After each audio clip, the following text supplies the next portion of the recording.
Hey, good evening, world. Again, hey, Dirk Delirium here. Let's see, this isn't going to work out real well. Maybe it will. All right. Anyway, thank you for the comments and everything. I think we just hit 50 subscribers over here, so that's cool. Thanks. Spread it around, share it. We're gonna, like I said, we're gonna have some fun with this, and I am in the process. Well, I'm a chef, as you know, and happy Thanksgiving, so I'm a little fucking busy, but hey, I got a little chill time now. So anyway, after the holiday, between now and Christmas, I would assume, worst case scenario, after Christmas, I will have a email link here, so that you cats can send your videos in too. Good, bad, or indifferent. Now remember the bad shit about alcoholism, and there's a lot of it. There's a tremendous amount of it. Save that for my other channel, Delirium Tremens, which is Scared Sober Dash Delirium Tremens. You'll find that one, and I talk about all. Anyway, this is more of a happy place channel, kind of like a good AA meeting, if or whatever, because it's certainly not a AA channel or a 12-step channel or anything like that either. So just to squash any bullshit from the start, this is nothing more than a platform for a lot of folks like us. I've been a real alcoholic. Yeah, a real alcoholic, and there is a difference. I don't just think I am. Okay, I bought the ticket, punched the card, and I lived the ride, and lived. That's the key. So yeah, I don't know how. I truly don't, but I did. So anyway, that brings us back here. Thanks, Mary. Just shy. I think it's Mary. Yeah, it is. Love the stories. Keep them coming. Okay, Mary, this one is just for you. Okay, this is terrible. But like I said, this channel is reserved for like the funny, weird shit. And again, not necessarily things we're proud of by any stretch, but just amazing. So here's one for you, Mary. So the year was 1989. I was drinking a fifth of vodka a day, every day. Well, a fifth of vodka a night, every single night. And that didn't count whatever I was able to find and or drink during the day, which is usually quite a bit. Again, I'm a chef. I built my career around my hobby, which is drinking at the time, which was drinking, and it consumed my whole life. So that's kind of how I fell into what I do, and I'm and I love what I do because I was able to drink for 3.5 decades. So anyway, the year's 1989. I'm hanging out with my two drinking buddies. My one, Mike M. You know who you are, best man at my first wedding.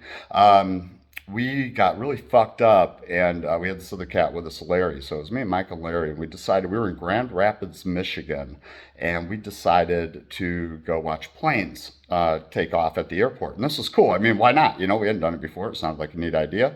And that was back when, way before 9/11, you could go past the security checkpoint onto the terminals and go right up to the concourse and meet your plane, or your company at the gate. So we were just going to cruise on up there, and like I said, we just decided. We were driving around, and it was like, "What do you want to do?" Well, we're fucked up. Let's let's go to the airport. I mean, it was that impromptu, as so many things often were in my life for quite a while.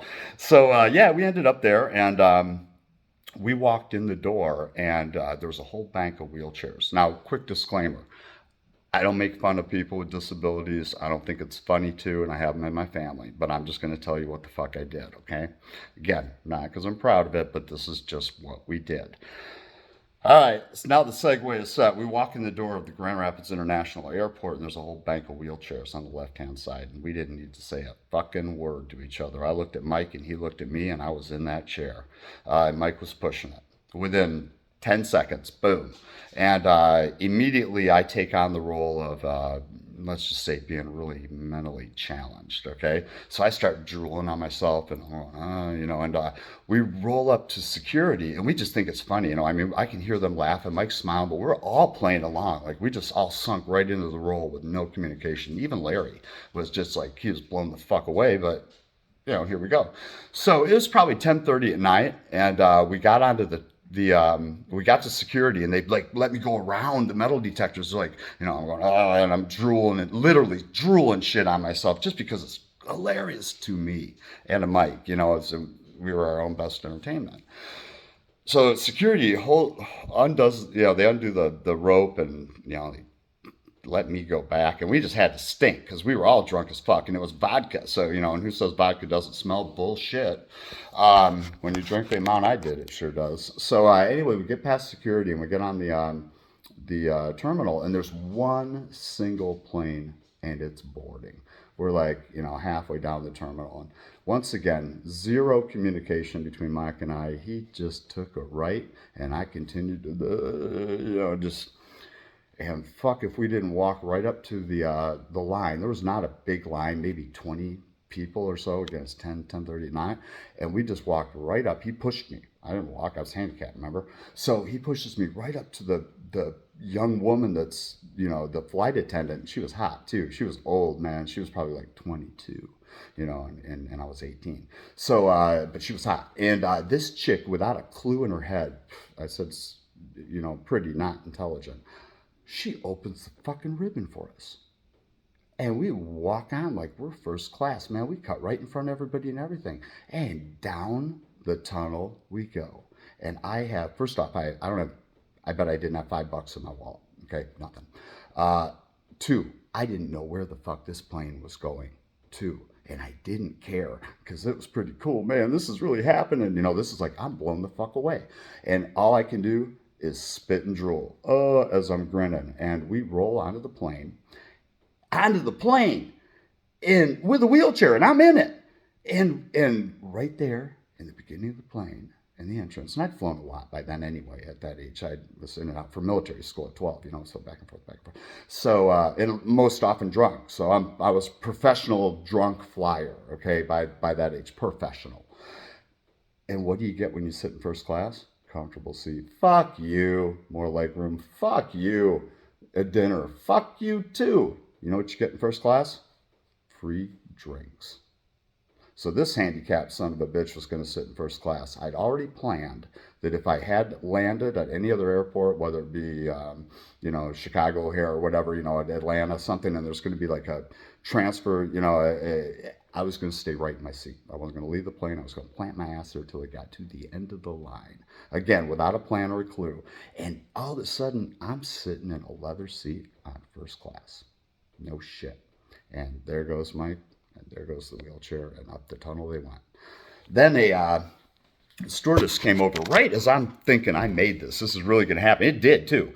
I'm like, this is cool. All of a sudden, the stewardess comes over, and she goes, "Sir, do you have your boarding pass?" And I just went, "I don't have my pass, might have my pass." I just said some garbled bullshit.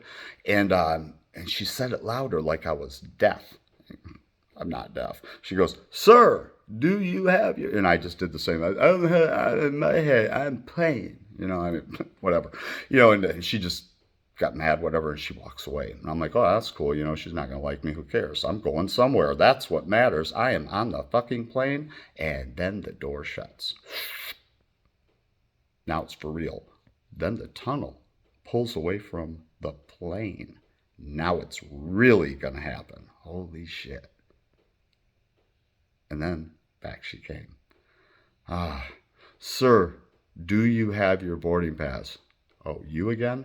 "I thought it does. It's in my bag." All right. She walks away, and all of a sudden, I'm looking out the window, and I'm like, yeah, I got him now, right? Back comes the tunnel, right to the plane. Decompressing, door opens up. In walks Mike with the wheelchair, right to my seat. Without saying a word, I got up with some help, of course, because remember I couldn't walk. And back into the chair I went, and back we went, backed out of the plane, turned around, and up the tunnel we went. No shit, no security, no police, no nothing.